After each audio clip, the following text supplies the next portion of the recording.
or nerve-wracking than getting to introduce one of the best in the business. He's an award-winning international motivational speaker and coach.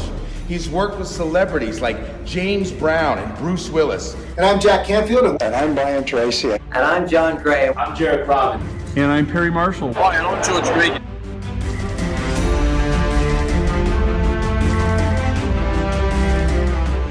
To audiences of over 1 billion people. He's sharing how to become unstoppable in business. It's my honor to introduce to you Dave Crane.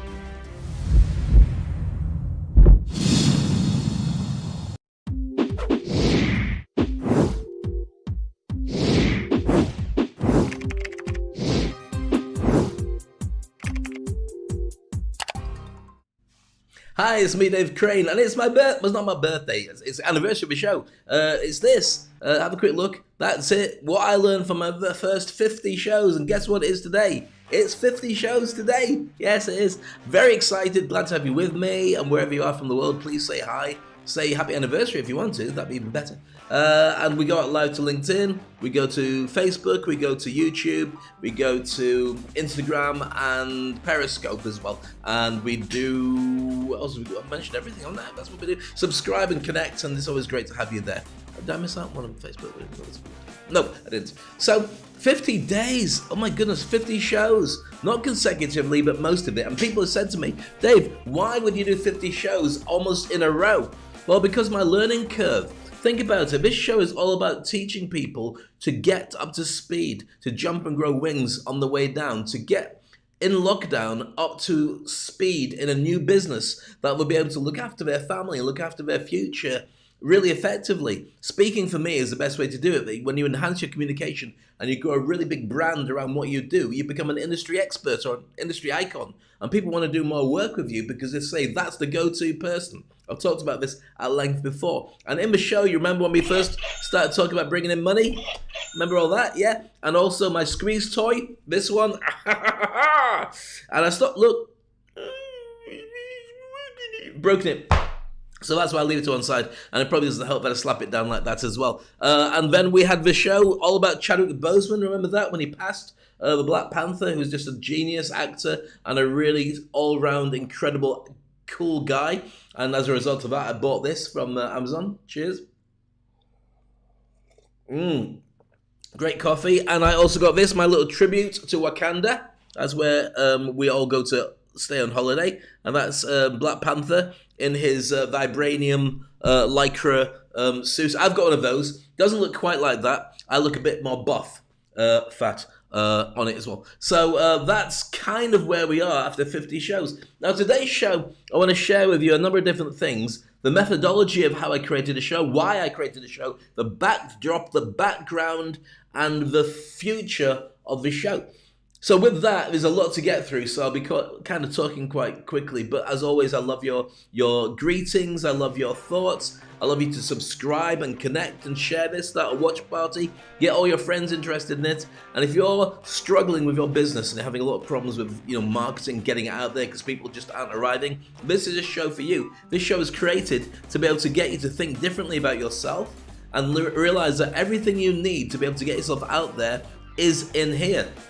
Since doing this show, I've got sponsors knocking on the door, wanting to sponsor the show because I've got a great reach. I've got people who want me to do stuff for them, create shows for them, train them. I'm coaching all the time. Literally, when I finish this, I've got a client waiting to work with me. I'm a client for that and another meeting. I've got big gigs lined up where I'm hosting events across the world from here, literally, where it's really interesting because once you were a speaker, you'd have to go to gigs. Now you can do it just by having access to the internet as long as you know what you're doing. And that's part of what this show is all about, teaching and training you to be very effective on stage and off stage, online and offline, so you can create a brand around yourself and communicate effectively. Now, the best way to do that has always been about being able to stay in your lane, stay in what you do for a living, creating a relationship with the audience, all about who you are and what you do. I've talked about this before with the hedgehog concept. I'm not going to spend too long on that in this session because I really want it to be getting down to why 50 episodes is important. I mentioned before about the learning curve. Most people doing a podcast or starting a new venture, a blog, they do a weekly blog. so they get up to speed, you know. So after a year celebrating, wow, 50 episodes or 52 episodes, I've done it in about a month and a half because I don't want to wait that long because it's uncertain times. If I waited to do it after a whole year and say, right, got my 50th show, people would go, what show? Now, I'm not saying everybody knows this show, and we're not meant to know this show. It's not about the vanity metrics of looking and saying, wow, you know, I've got 40,000 people watched this show yesterday, and the day before it was 50,000. I've lost 10,000. Oh my goodness. One, I don't care. Two, it's vanity metrics is not what drives your business. Doesn't matter how big your thing is. Did I say how big your thing is? How big your reach is. It matters about how much people want to join your tribe and how deep the roots go with those people. Whether they want to monetize their relationship with you, they want to learn from you, and they want to grow with you. I don't care if people go, oh yeah, I've seen it. I'm not bothered about that. That's not who this show is appealing to. This show is really for people who want to grow and learn. And so ultimately my numbers will be different from most people's numbers. But how many people do a live show every day and get people watching for 45 minutes to an hour? Versus what's the latest thing, certainly on the likes of Instagram, TikTok, and even LinkedIn now, doing 7-second clips or 10-second clips where people go, oh wow, that's amazing. And you get lots of views and lots of comments because people don't care. And it's nothing to do with you. You might have just branded it and got it out there, and there's nothing wrong with that to raise your numbers. But you could have a load of people who like your stuff, and you could be followed by millions of people, but if you can't monetize it, why are you doing it? So you look good? Okay, well done, you do look good, but that's not going to pay your rent. And in a lockdown, that's not going to grow your business when people find out that what you do for a living is completely different from what they thought you do. For me, it's dead simple. I do speak on stage. So join me, get yourself a coffee, and we're going to go through what it's all about. I've got some really cool clips to share with you about how the Toilet Paper Diaries turned into a show that we got here. We're still doing Toilet Paper Diaries, but my backdrop, I'm going to show you as well how my hypnosis experience and also how my working on stage experience evolved into what I'm doing right now. That's from Wakanda, and that's where I got the cup. It's Speak on Stage.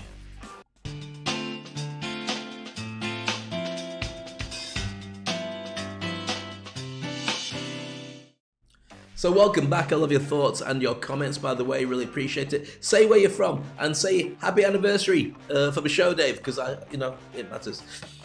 Right, so where did this all come about? Well, the reason I started doing this show was with my dear friend Ernesto Verdugo, who's my brother from another mother. What we had was a relationship based.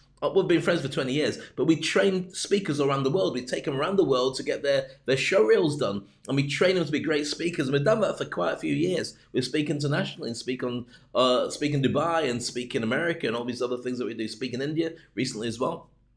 So we take about 30, 40, 50 people around the world every year and get their show reels done. This year, it changed dramatically when we went into lockdown, and Ernesto and I caught up we were on the Zoom, I think it was, or Skype at the time, and we said, what are we going to do? And we said, well, why don't we do a TV show? Because we both wanted to do it. We'd done TV shows before, in the early days of web TV, and we decided what we'd do is a show based on him being in Houston, me being based in Dubai, and we'd do a show every day until the end of lockdown. Do you remember the days when we thought lockdown would be over in about 2 to 3 weeks? So it wouldn't take that long. Anyway, we went on to 50 shows, and then we cut it down to doing it a couple of times a week, and now we do it every single week. And it's been about 8 or 9 months of doing the show. It's called the Toilet Paper Diaries. On this Wednesday, a new episode will be coming out, and you'll love it. I mean, it's really evolved from what it was. I'll show you all in a few moments' time, to being a really quite spectacular thing. We talk about how to grow your business, in the same way as I talk about how to grow your business as a as a speaker, but also mental health and a lot of different areas as well. But it's a really cool idea. So Ernesto's based in Houston, I'm based in Dubai, and here is how we came together. And just like, do you remember Heart to Heart? No? It was Maida. You don't remember that? No. In that case, I probably shouldn't mention it. But anyway, this is how Toilet Paper Diaries came about on Speak on Stage.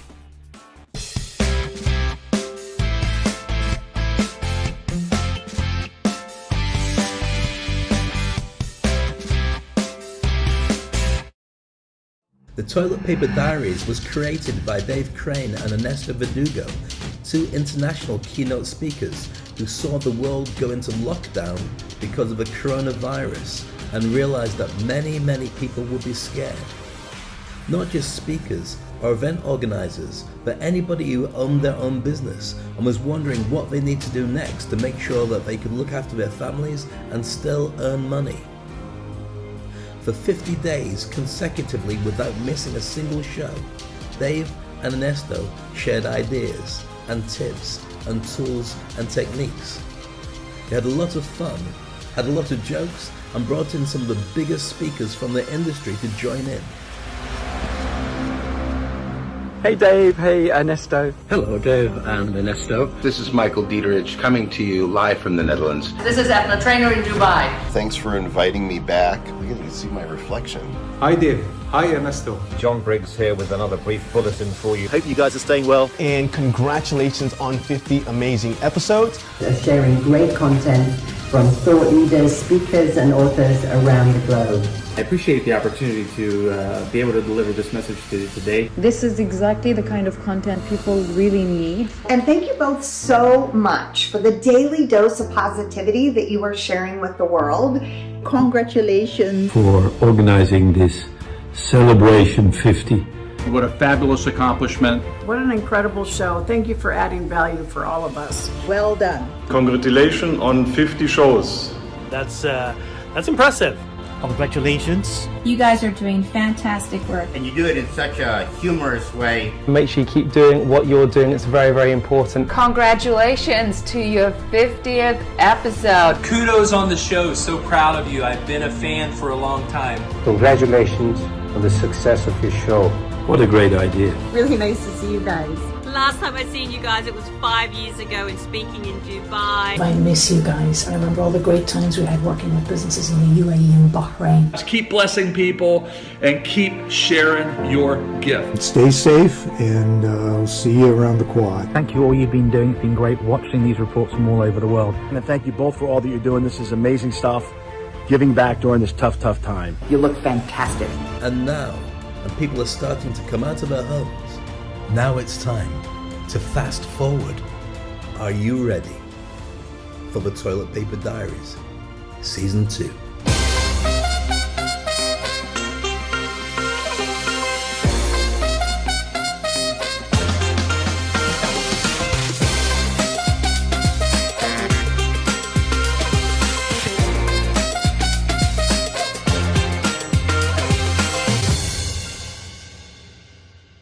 So with that, that's our introduction to the Toilet Paper Diaries. Why should we do a show like that? Well, we did it initially because we wanted to help people, but also there's a business model at the heart of it, and I want to share that with you right now. If you think about it, the biggest speakers on the planet have always been the motivational speakers, the politicians, the celebrities, the actors, the movie stars, pop stars, whoever it is, but also with late night talk show hosts. But one thing was for sure, this lockdown, because it was global, meant that everybody was going to be in the same position. If you're used to having, a late night talk show, then you're used to a number of different things. You've got a producer, you've got a director, you've got lots of different cameras, you've got script writers producing the best jokes on the planet, you've got some incredible guests like your movie stars launching their latest stuff, or celebrity comedians are coming on to share some laughs. You've got musicians who are coming on to launch their latest albums. You've got an on-stage band who are there to play and make music around everything that you do anyway. And you've got an audience, a live studio audience, who's been primed up before you arrive on stage to go bonkers whatever you say and laugh their heads off. And what happens with the studio audience happens to the studio audience, the audience at home. So it means that when you go on and you do your job, and these guys are brilliant at doing it, then they become bigger and better. And so the likes of the people that I admire, Trevor Noah, James Corden, Stephen Colbert, Jimmy Fallon, Bill Maher, everybody. All these guys are brilliant at what they do, and they deserve it. But here's the thing. As soon as we go into lockdown, those guys who are in the same position as me or you, they're at home. Now, they might live in a big palace or a mansion, that's fantastic, but at the end of the day, the staff still couldn't come round, or most of them couldn't come round, and so ultimately they had to do stuff from their house. It took a while to change it, but they didn't have the glamour. And since then, they've gone back, but we knew that there was a gap of about 3 to 6 months. During that time, anybody could start running up the finishing line and trying to catch up before everything went back to normal. Well, things haven't gone back to normal, and the lockdown still continues for many places around the world. And those guys have kind of gone back to a studio and created a Zoo Crew style presentation, which is like when you get a morning show on the radio and you got a couple of people all chatting and laughing. That's basically what those shows have become, without a big studio audience because of social distancing and masks and so on. So that made an opportunity for people like me to jump in and start doing shows. Now, I'm not saying that my background or my pedigree is anything compared to these guys, and I would never say that. That's why I don't do the shows that they do. I do something that's specific to my industry, which is speaking, training, motivating, communication, branding, and marketing, and also mental health, because as a hypnotherapist for 20 or 30 odd years, I know pretty much how your mind works. Now, a lot of people turn around and say, yeah, Dave, but come on, hypnosis, it can't be real, can it? You're just making it up. It's just daft. You're telling people or you're paying people to do silly things. It's all big fake. And it's not, and it's true. And I want to share with you a video. I've got 2 videos to share with you now. First video is me doing a stage hypnosis show at the Madinat. It's me years ago, so I'm blonde, naturally, of course.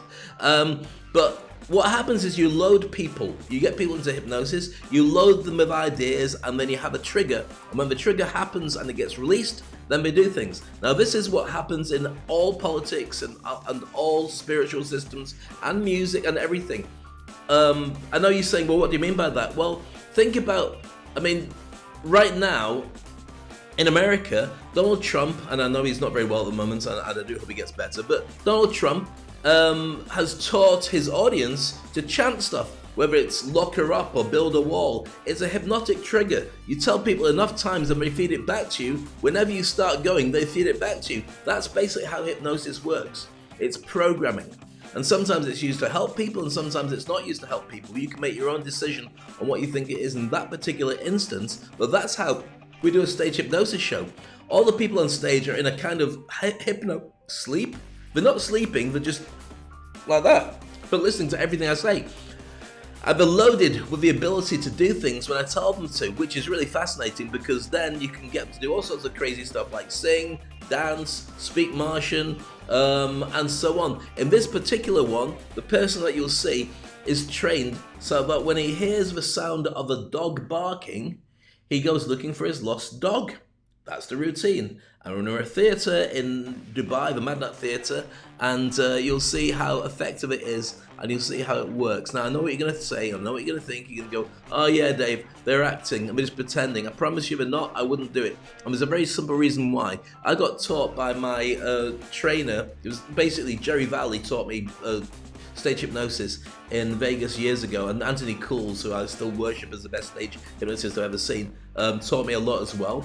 But basically, people were saying on the training course, should you have somebody in the audience, a shill or somebody who pretends to be hypnotized, just in case you can't get anybody hypnotized at the beginning of a show? And the answer was very simple. It was a great answer from Jerry. He said, if you can hypnotize people, why would you want a fake? Why would you want to pretend if you can do it properly? And it's such a profound way of looking at it because I truly believe it as well. Because you know what it's like now, the amount of tell-all books and audios that come out about people saying, oh, you said that and I've got a hidden tape about it. Nobody can turn around and say, Dave, you asked us to fake being hypnotized. I just wouldn't do it because of exactly that reason. So every show that I do is the same as you see it. I walk into a room full of strangers and hopefully we get a really funny show out of it. But sometimes we get an okay show out of it, and on occasion you get a tough show out of it. But it's always genuine and it's always real. I don't pretend to hypnotize people. It is real. So I want to share that with you so you understand the methodology. And hopefully in the time that we've known each other, you know I don't mess about with this stuff. It's completely real. So next up, we're going to show you a clip of somebody being hypnotized looking for their lost dog in the Madinat Theatre. This is Speak on Stage.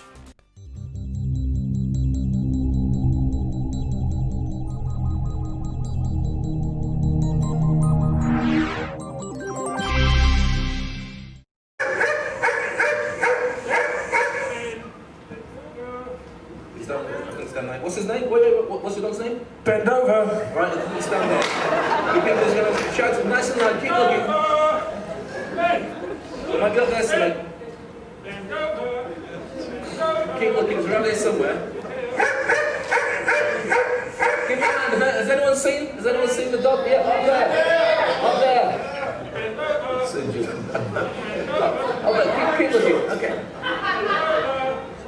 It's around here somewhere. You don't want to get in the room. Keep looking. Keep looking. It's around here somewhere. Be very careful as you go. Be very careful as you go. Keep looking. Keep looking. Right. Anyway.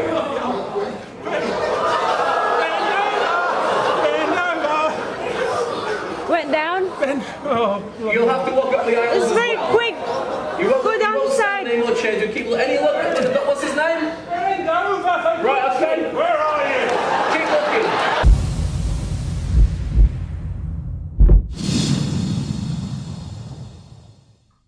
So there you have it. That's real. That's actually genuinely somebody hypnotized doing crazy stuff in a theatre. Now I want to show you another video, and it's all leading up to 50 shows that I've done, because this is a clip of me doing an event with the Dubai Rugby Sevens.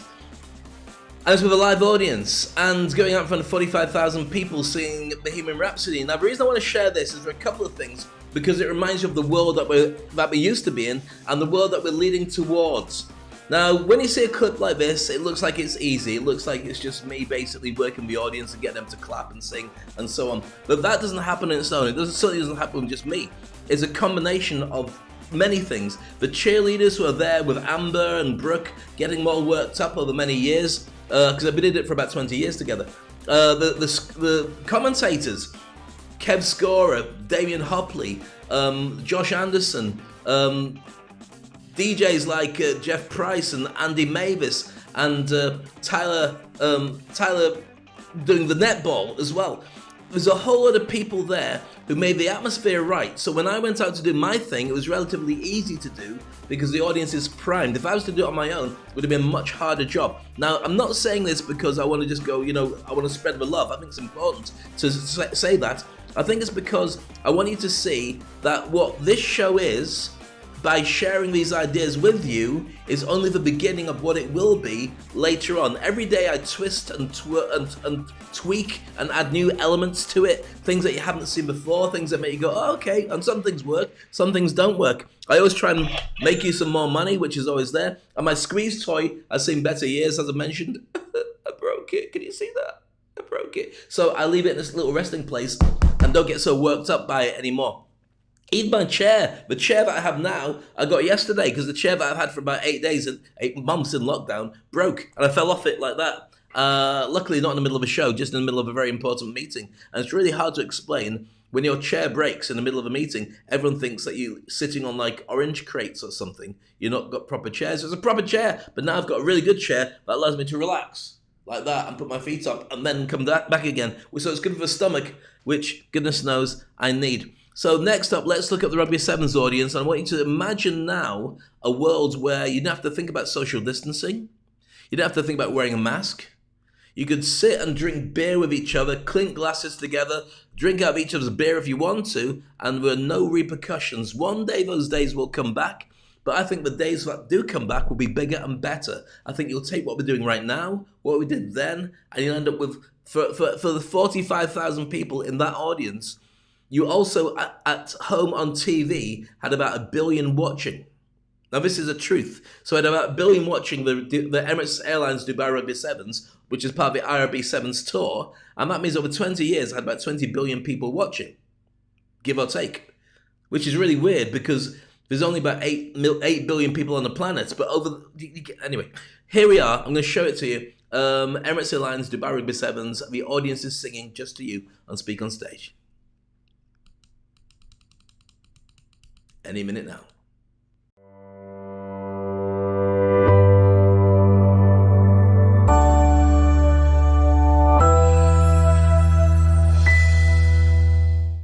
Let's make the biggest sing-along of all time, and you know what we're going to do?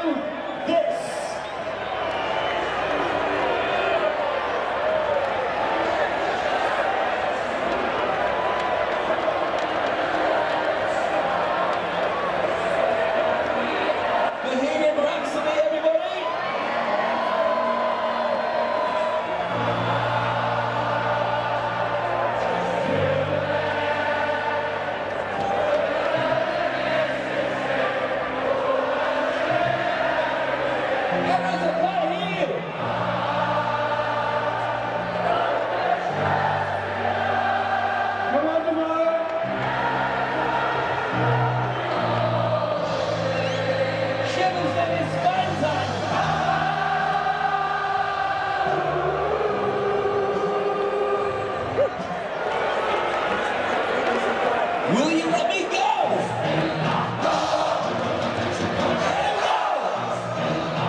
Doesn't that seem like such a long time ago? I know you haven't been to that, but you can see how old I look. I look about 5 compared to now where I look about 85. So that was the old world. I want to share with you now some ideas. And I want to say thank you, by the way, to the entire team, not just the guys that I mentioned there, but Pete Stapley and who else was part of the team?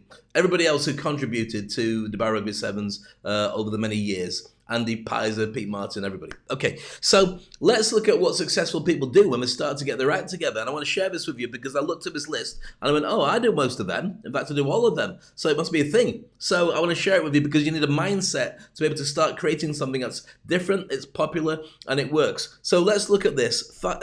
5 brilliant things that successful people do. First one, the morning ritual. What time you get up, what you do when you get up. You don't waste time, you get straight into making things happen, but you also do meditation and focus to get that out of the way. Because if you can get up early enough and get things like that out of the way, it means that you're primed and ready to hit the ground running by the time that other people wake up and start doing their wasting time stuff. So you end up with about 2 hours more productive time on everybody else.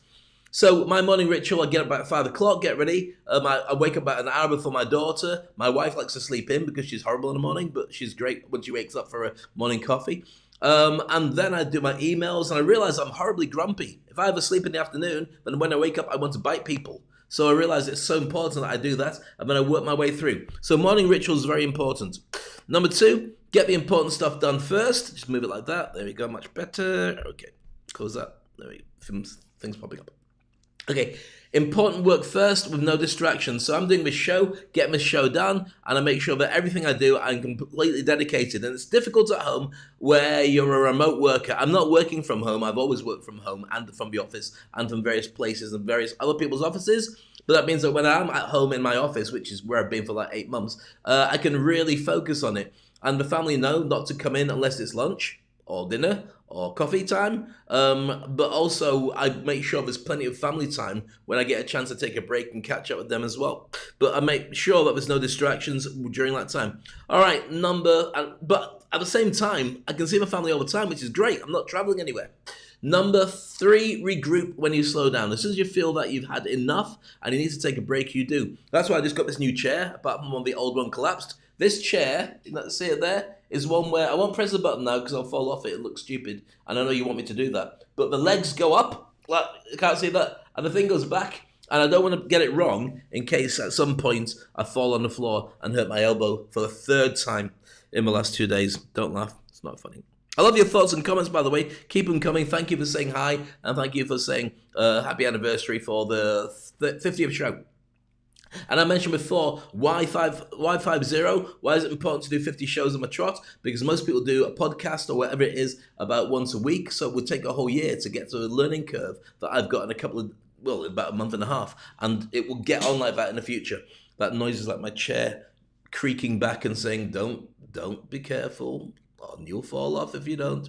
Number 4, meetings, calls, and people stuff in the afternoon. I get my show done in the morning, and in the afternoon, I see my clients, I do meetings and all the rest of it. And then number 5, a relatively relaxing evening. That's when I get a chance to chill out with the family, but I also get a chance to prepare the show. That's true, but the pace changes. I love what I do, so it doesn't seem like work. I do it all the time, so it doesn't seem like work, but I chose to do this for a living because it's not really like a job. It's more like having fun, and that makes a huge difference to me. I don't know how you feel about doing that, but I use the thing called my hedgehog. Sounds rude, it's not meant to be. And this is the hedgehog concept. I've shared it with you before. It's kind of important to understand how it does come together. This hedgehog idea is, if you can work it out, I'll cover half my face there, but it's worth it. Look, my whole face is gone. Dave, you've got lumps on your face. You look like you've turned into an apple, a orange, and a big blue jelly. I'll move it to there, it's not so weird. Okay, so what are you passionate about doing? What are you best at doing? And what drives your economic engine? Think about that. What do I love doing? I love coaching and sharing ideas. Every day I do it. Every single day I share ideas and I go blur. I share everything with you. You can't see my face when I go blur. Let me just do that again. I go blur. I share it all with you. That's the red one. The blue thing, what am I best in the world at doing? I'm not best in the world at doing it, but I'm very good at speaking, as you can tell. Speaking now virtually as a broadcaster. And the third thing is, what is the economic engine? People pay me. Sponsors. People pay for me to train them. People pay to come on the show, or they will do in the future. There's lots of different things about the economic model. They see me and they hire me to speak, to work with their teams and motivate their teams and create special packages for them and represent them at big events. That's the business model that fits around it. That's why I do what I love. And that's why it's so important for you to work out what you do really well and concentrate on doing more of that. And that's why becoming an industry icon is so important. When you do that, you do what you love, the people in your industry will love you, and then it's so much easier to monetize stuff that doesn't feel like work anymore. Does that make sense to you?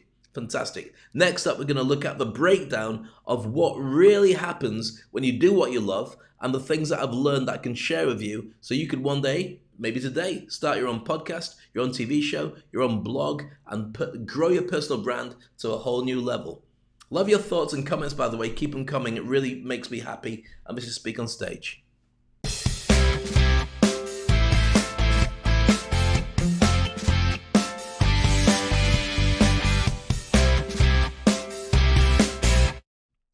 So therefore, let's get into it. This is a picture of me there, silhouette of me working. This is me doing a virtual gig. And that's at actually Dubai World Trade Center Club, which is now closed for the time being, but I'm sure it'll open up for functions as soon as the rest of the world does. Dubai is open for business in most cases anyway, so it recovered faster than most places because the great job the government did of just monitoring everything and saying, right, it's time to stay indoors, stay indoors, stay indoors, stay indoors. You can go to the shops, you can go to the hospital, you can go to your car, and then go back in again. And then it came out to play. And they did a great job of just basically making sure that everyone was monitored and everyone was safe. And so it's been a great experiment so far. People still learning from school in person. My daughter's learning from home, but she'll be going back to Sharjah English School pretty soon, which is fantastic. And they're great people there as well. Okay, so with that, I want to share with you what I've learned from 50 shows, about 14, 15 things, which I think you'll find interesting as well.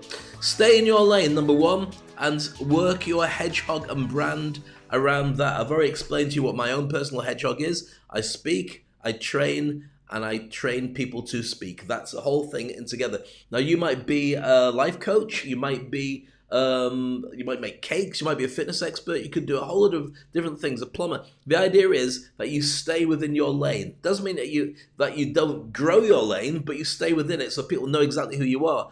If you don't do that and you post stuff, and this is the thing about vanity metrics versus actual scores of how well your show's doing. My competition with my numbers is me versus me, not me versus anybody else. I don't care if I'm not seen as an influencer. I'm doing a show that lasts 45 minutes to an hour every day.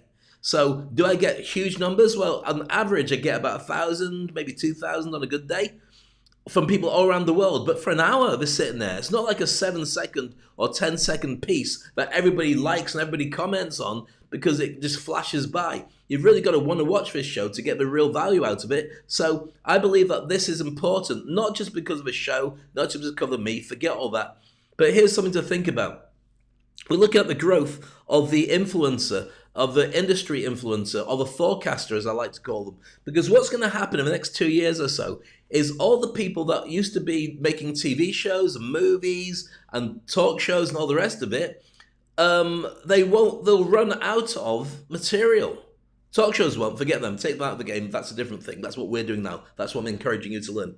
But the movies and the TV shows and the albums maybe, they rely on a group of people being in the same vicinity and acting. Think about a love scene, for instance, or think about people in a living room being filmed. You can't do that with strangers. You can do it with family, but you can't do it with strangers. So you've got a real challenge in that all the content that's been made right now, okay, it's been held back and it can get used and recycled, but in about 2 years' time, that will run out. True? And then what's going to happen is people will look for their entertainment either from hopefully a world that's trying to catch up by making new shows from whoever's able to get together from post-lockdown world, or they'll be looking for industry experts who are able to share entertaining and engaging content about who they are and what they do and what's in it for other people. Do you get that? That's where we come in, doing these shows. Now's the time to run at it, grow an audience and grow your craft. That's my point. All right, and so that was number one, stay in your lane. Number two is this, take risks. Have good days, have better days, have terrible days. Make a fool of yourself. I have done lots of stuff with this. I've even hit myself a couple of times the forehead with it. Should remember not to do that. But start again the next day. The next day, do something completely different. Start again. There's nothing wrong with learning your craft and relearning it every day. That's the beauty of doing it so frequently. Because then you can come back to something and it goes. People don't really care about it. You think they do? They don't care. They're just going, okay, fine, click, and we'll find something else more interesting or more focusing to pay attention to. Number 3, when you create content like a live show, you create a video, you create a podcast. So you can take the audio, you can get all the transcriptions and turn it into white paper or PDF as a money magnet for your course or your training system. And you can create a load of YouTube posts by chopping it all up together and putting it out there. Now, the difference between social media and YouTube is social media is like having a library of videos planted in your back garden that just grow every day. So you don't get huge numbers unless you've got to 1,000 subscribers, which I've got to admit I haven't, which is why I want you to join me. And then they start putting you in a different level of being able to reach people. But the point is that your content can all come from the same thing. You effectively become a media house. You become a broadcaster, which is really exciting. It's very different from a normal way of doing things, which is just to post a video and hope that people like it and then go, well, nobody bought anything. This is a different business model completely. So think of yourself as a broadcasting house. Number 4, say hi to the competition. All the people that I know in the same business are not competition. If you believe the world is you versus you, then certainly you stop thinking about people as being against you. You see them as growing the industry, as representatives. And they've got their own audience, they've got their own stuff, and as long as they're not copying you or saying bad things about you, there's room for everybody. There's money for everybody in the world. When people say there's a lockdown and a recession, I get it. I get why people say that. But there's still the same amount of money. It's just not moving around. People still have it, so you've got to revisit your offer, revisit what you're sharing with the world, and tweak it so those people find it more relevant and want it. That's what you've got to basically do to be able to make it work. So there are enough fans for everybody, there are enough viewers for everybody, there's enough ways to get people to connect with you, and always there's a chance to move forward and grow your audience and grow other people in partnership too. The next stage of this show will be to get more people coming on as guests. And that's going to happen from episode, I've got it all planned anyway, I'll share with you in the future. Number 5, consistency is everything. I don't go out every single day, but I do go out most days. And get consistent. People need to see you there, otherwise they get to like your stuff and they find a gap when you don't do it, and then they find somebody else instead of you to do it, and that's not really what you want to happen. You want to make sure that everybody who likes your stuff stays with you for the future. So getting out every day, even if it's just a little bit, is very important. Number 6, let me get it out, get the show out. Okay. Number 6, be transparent, honest, and daring. I do bare my soul to you. I don't tell you everything, but I tell you what's going to make you money. I have fun with all the stuff like Wakanda. I talk about stuff that I find funny and so on, and not everybody's going to like it. Some people will hate it, but you know, this is me. And I'm happy to apologize if I get it wrong, and I'm happy to change it because this is part of my learning curve as much as it is yours. Number 7, find the right platforms. Do you go on Facebook? Do you go on LinkedIn? Do you go on Instagram? Do you go on TikTok? I don't do TikTok.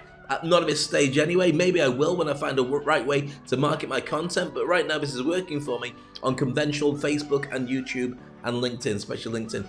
You find the right time to go out, sort of midday is mine. I want to create a coffee time when people can just chill out and have their coffee. That's why we had the idea of having that coffee jingle that I shared with you earlier. It's in here somewhere, let me just find it. Okay, the latte one. See this one? See this?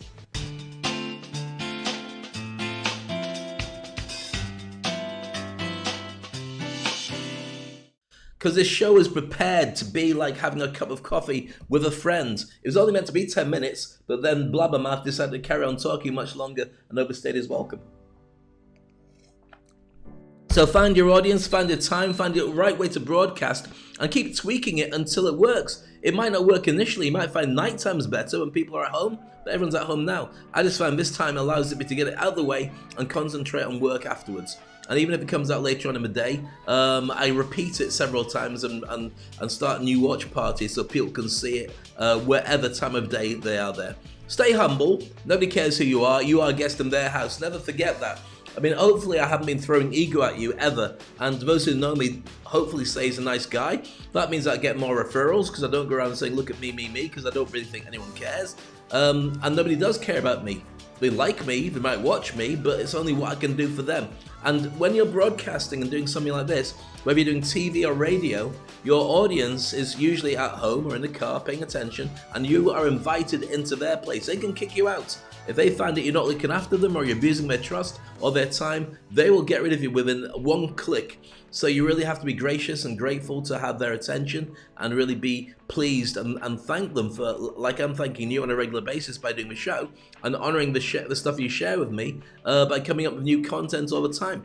Number 9, remember, what's in it for them? Always create new exciting content and things that they want to see. Yesterday I was on about mental health. Today I'm teaching you what goes into making a show like this. You might want to make your own, or maybe you're just interested. Or you might want to help somebody set up theirs. Get in contact, see if I can help you. I help a lot of people. I'm working with people that straight after this show, I've got clients lined up waiting to work with me.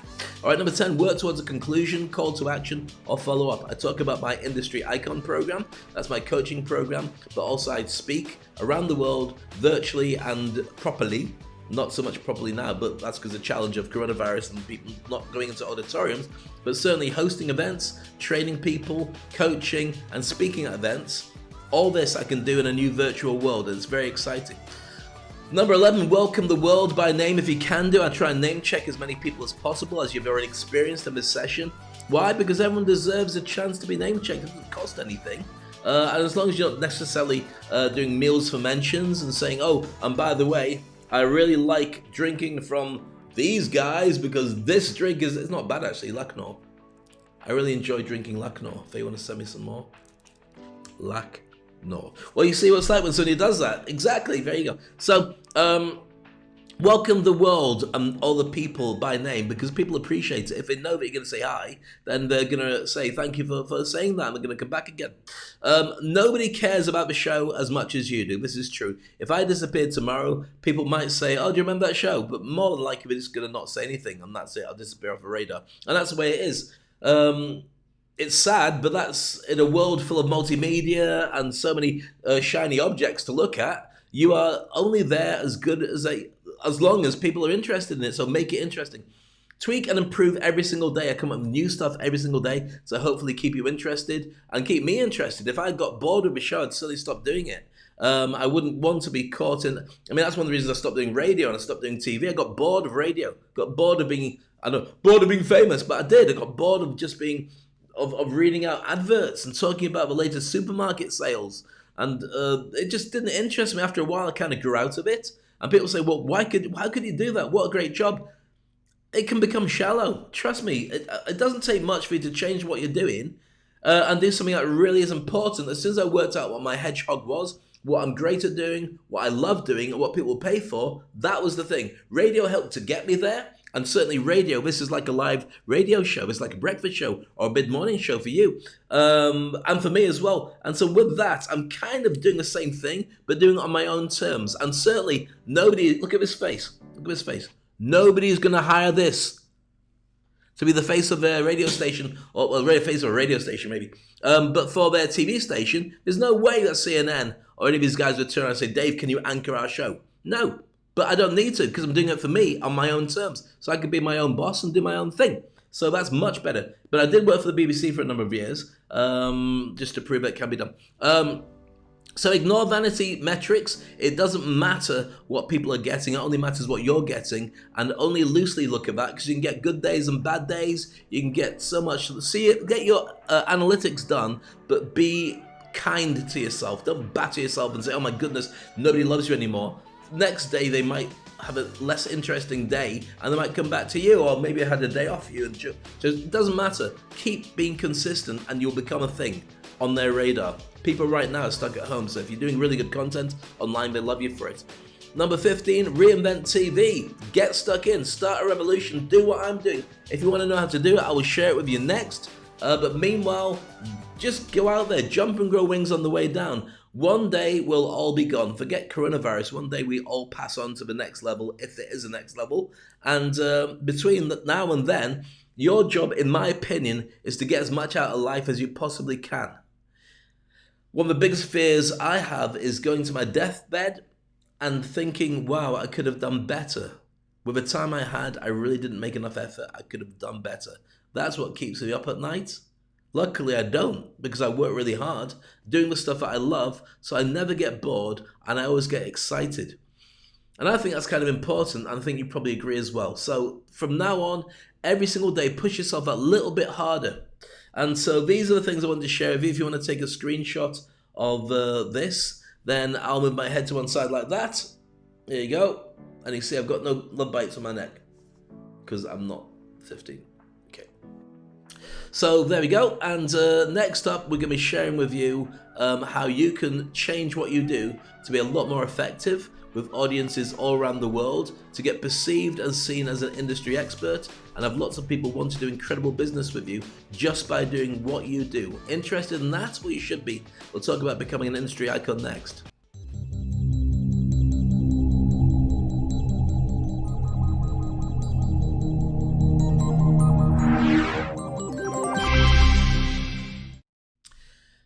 So the Industry Icon program is my coaching program. It's online and it's also face-to-face, and I also do groups on occasion, but it's like herding cats, to be honest with you. So it's very odd occasions. If you want to learn to be a better speaker and you want to do it in your own time, then go to SpeakOnstage.com. We've got a special deal for you right now where you can see all the training videos and get yourself up to speed on everything from getting through a fear of public speaking to being trained to work any audience anywhere, to create fresh content, to grow your brand, to do sales meetings, to work a boardroom. All those things are in there. But if you want more and you want to work with me directly and you're interested in your own TV show, your own podcast, your own videos, your own social media brand, you want to grow your existing brand, you want to be better recognized, you're running a company and you're not being given respect that you really want to have, or you're running an event and you want to know how to make it more effective, then I can help you with all that stuff. The Industry Icon program is there for you. All you have to do is go to SpeakOnstage.com, click on the Industry Icon thing. It will give you a Calendly link that gives you an opportunity to book me for a 10-minute meeting. We can look for your brand, your business. Do it if you're interested in doing the stuff that I'm talking about. Don't do it because you're looking for a job from me, because I'm not hiring at this moment in time. And I wish you the best of luck if you're looking for a job with somebody else, but that's not what that is for. Because like you, super busy, but also I want to give as much as I can do. So if you're wanting to help your business by being a speaker and you think the stuff I do would be of interest to you, then please go have a look at it. Become an industry icon. Go to Speak On Stage. I'm more than happy to work my way through that with you. So that just about comes to the end of the show. Hope you enjoyed it. 50 years old. Well, not 50 years old. 50 episodes old. We are 50th anniversary today. So well done to everybody. I could put a sound effect together. We should put a sound effect. This is a sound effect. That's kind of pathetic, isn't it? That's not really exciting. Can we do it again? I missed the beginning. Fake and rubbish. Anyway, that's what my wife calls me. That's it for today's show. It's been an honor having you for 50 shows. Here's to the next 50. He said, finishing off his coffee, which is straight out of Wakanda. Man, that is good. We got so much new stuff and new ideas. Guests on the show, call-ins on the show, and more things coming up on the show in the future. Take it in baby steps, but it will be even more exciting. But it's been an honor having you with me all this time. Have an amazing day. Whatever you're planning, then make sure you do it with the best possible ability. I didn't think I'd get to 50 shows. I didn't know where it was going to go, but the adventure continues long and beyond and past that. So what I recommend for everybody is consider yourself to be an alpha in what you do. An alpha is somebody who gives it their best shot and doesn't care what other people think. If you're still not sure, then I'm going to leave you with my video on alphas. I'm Dave Crane. It's been a pleasure. This is Speak On Stage.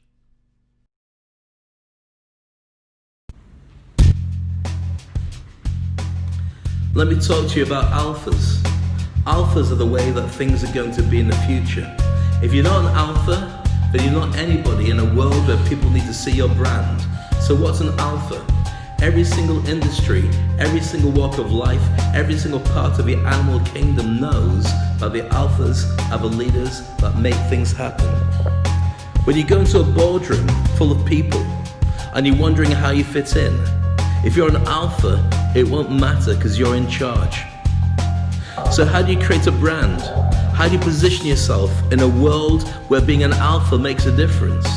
You have to consider what that truly means to people. To find if you're an alpha, you've got to ask yourself certain questions. Are you a risk taker? Are you a heavy hitter? Are you a mover and a shaker? Are you a thought leader? Are you somebody that people gravitate towards because you're a manager? Are you scared of the consequences of getting it wrong? Do you embrace the ways that you can make it right? Do you move on and position yourself regardless of what's happened before? If you have, you are an alpha. If you're not, you are a follower. The difference in a war is you become the cannon fodder. So let's put it in perspective. How do you put it together? How do you get yourself in a position where your alpha will allow you to earn more money, be more successful, grow your business, be seen by others, and have a tribe that are your followers? Well, very simple. In my opinion, you learn to speak. Speaking's the advantage. Communication is one of the few things that most people don't know what to do. If you take the biggest leaders in business that you can think of, whether it's a Steve Jobs, a Richard Branson, whether it's a Nelson Mandela, or a Donald Trump, or an Obama, every single one of them has one thing in common. Their message was clear. And when the message is clear, people can follow. So where does that put you? Can you speak? Can you say what you need to say in front of strangers? Can you walk into a boardroom full of people and stand there and make your claim and do your sales in any part of the world? If you can't do that, you're not doing your business. If you can't do the speaking, if you can't do the communication, you're not an alpha. But when you are, you walk in a room and the whole world sees you. The whole world appreciates you. The whole world repositions you. And this is the noise that you will hear.